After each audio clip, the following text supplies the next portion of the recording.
What's up everybody and welcome back to another RuneScape 3 Leagues video. Sorry I wasn't able to get out a video yesterday, but I think it worked out for the better because we now can discuss all 4 combat style relics and even more info from the FAQ blog. First off, let's talk about the 2 combat relics from yesterday. Here we have Barbarism, which is the melee relic. The first chunk of this relic seems like the standard for all the combat relics. So all melee basic attacks generate 2 times adrenaline. Now this is important that it says melee basics and not all basics, or not all adrenaline gain. This means you won't gain increased adrenaline from stuff like the critical strike buff, adrenaline potions, defensive basics, divert, or adrenaline regeneration effects from gear like the 2-piece Havoc set bonus. Melee ability and special attack cooldowns are reduced by 20%. This is not just ultimate and thresholds, but also melee basics, so you'll be able to use abilities like Chaos Roar or Greater Fury more often. Melee attacks have 100% hit chance.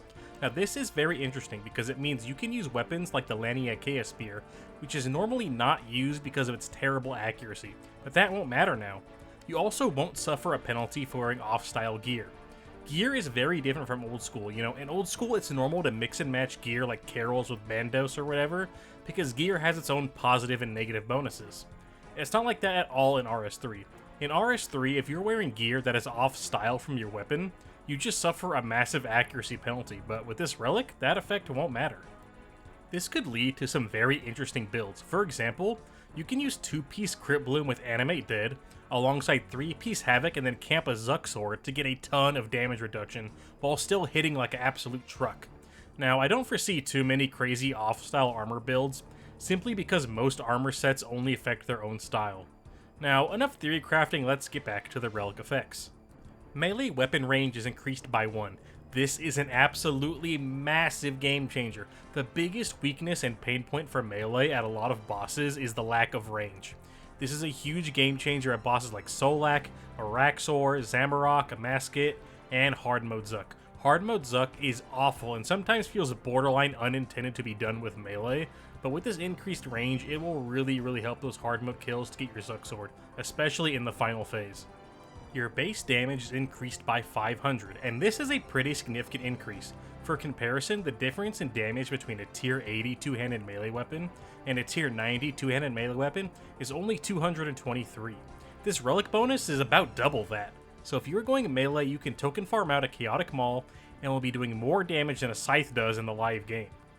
The final effect of the melee relic is melee damage heals you for 10% of damage dealt. Now we don't know if this has a heal cap like the Vampirism Aura or Scrimshaw, but if this doesn't have a heal cap then it is absolutely insane because melee attacks, especially in your Berserk rotation, will often hit for 30,000. So you will just be constantly healing to full health even if you aren't Soul Split flicking. This insane healing is why I brought up that cool Crit Bloom Zuck Sword tank build. I think with that you would literally be unkillable outside of one-shot mechanics. Okay, next is the ranged relic called Bombardment. This has the same 3 effects that the melee one has of increased adrenaline gain, reduced cooldowns, and 100% accuracy. The accuracy does mean full arrows are a full positive with no downside now, which is kinda cool.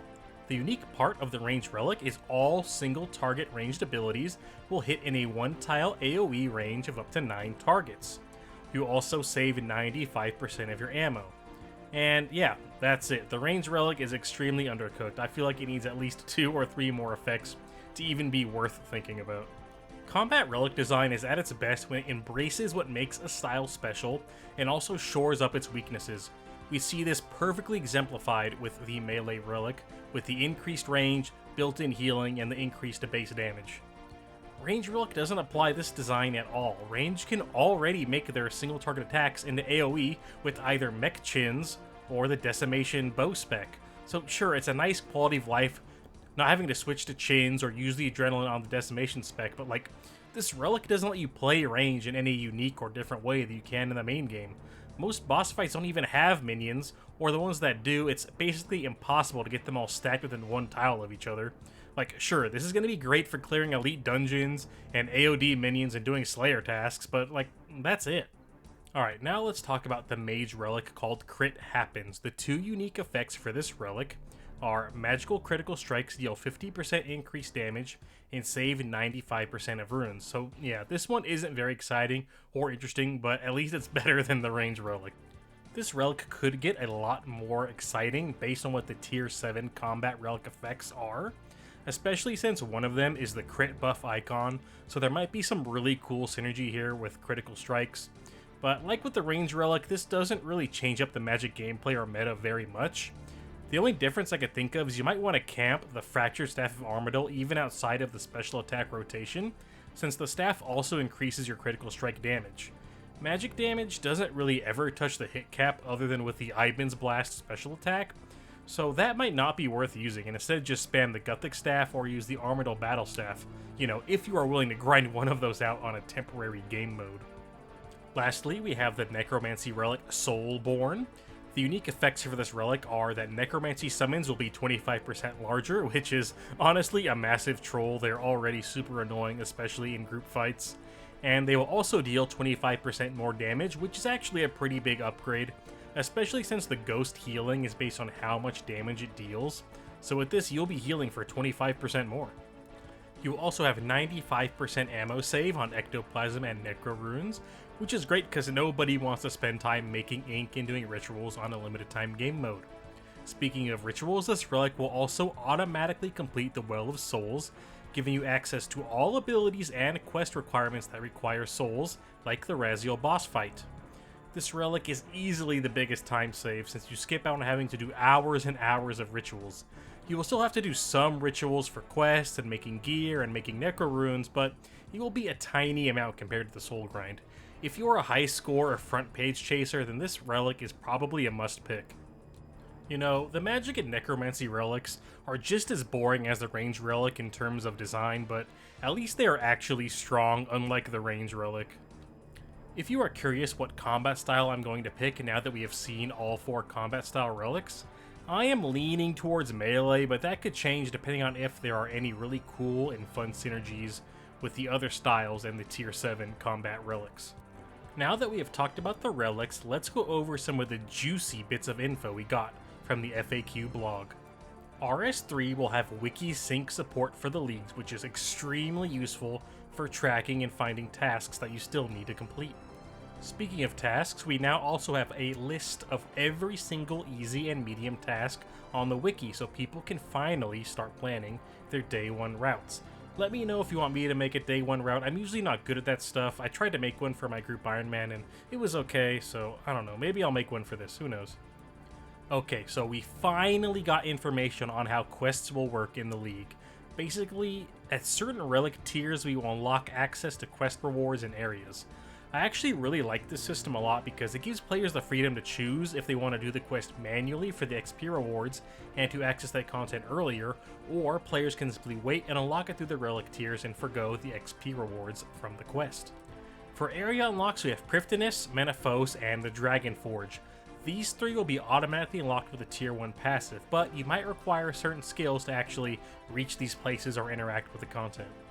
For bosses, we have the Gate of Elidnus, Amasket, and Vorkath. And for Raziel, we know that the soul requirement is completed by the Necromancy relic, but the quests leading up to Raziel will still need to be completed in order to fight him.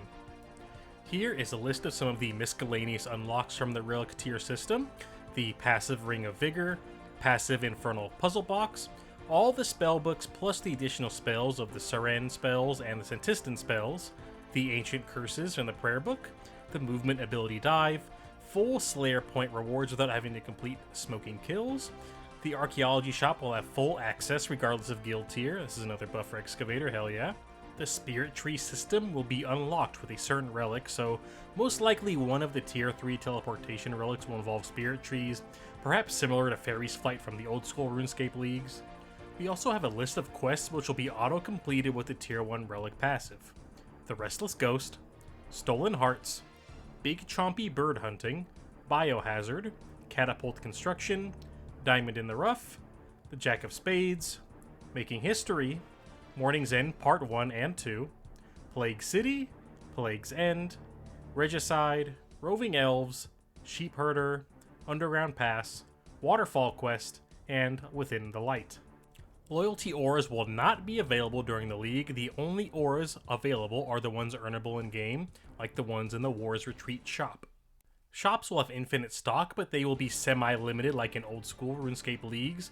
For example, if a shop stock has only 2, then you can only buy 2 at a time and not 50. XP rewards from quests, distractions and diversions, and basically any and all XP drops will be increased by the league's multiplier, which was already assumed, but it is good to have confirmation. This means Gothic's caches are going to go absolutely crazy. Just like in old school RuneScape leagues, any pets you obtain during the league will still be on your account the next time leagues rolls around. But don't get it twisted, the pets are not going to go to your main game account, okay? It's only for the league. This league is introducing an interesting system where when you first log into the league, you can choose to receive the rewards on that account or nominate a different account for the rewards to go to. So if you're playing the league on your main account, you can have the rewards go to your Iron Man instead. It would be really cool if Old School introduced this system as well. The auto-smelt functionality of Excavator will work even for bars that require more than 1 ore. So you can directly auto-smelt ruined bars without having to worry about Luminite. Also, the Tier 1 Relic tools cannot be augmented, so if you want to take advantage of invention perks for your Tier 1 gathering skills, you will need to go get the augmentable version of that tool and then just keep the Relic version in your inventory. All enrages will be automatically unlocked and selectable for Telos, Glacior, and Zamorak, so you won't have to go and do the enrage climb. Also, making Dino Arrows will be unlocked without completing Extinction. This is a huge W for the 5 people taking the range relic. Alright, that is finally all the new league's info we had to cover. Let me know in the comments which combat style you are leaning towards picking in the league. We are less than 2 weeks away from the league, and I am getting more and more excited every single day. I cannot wait.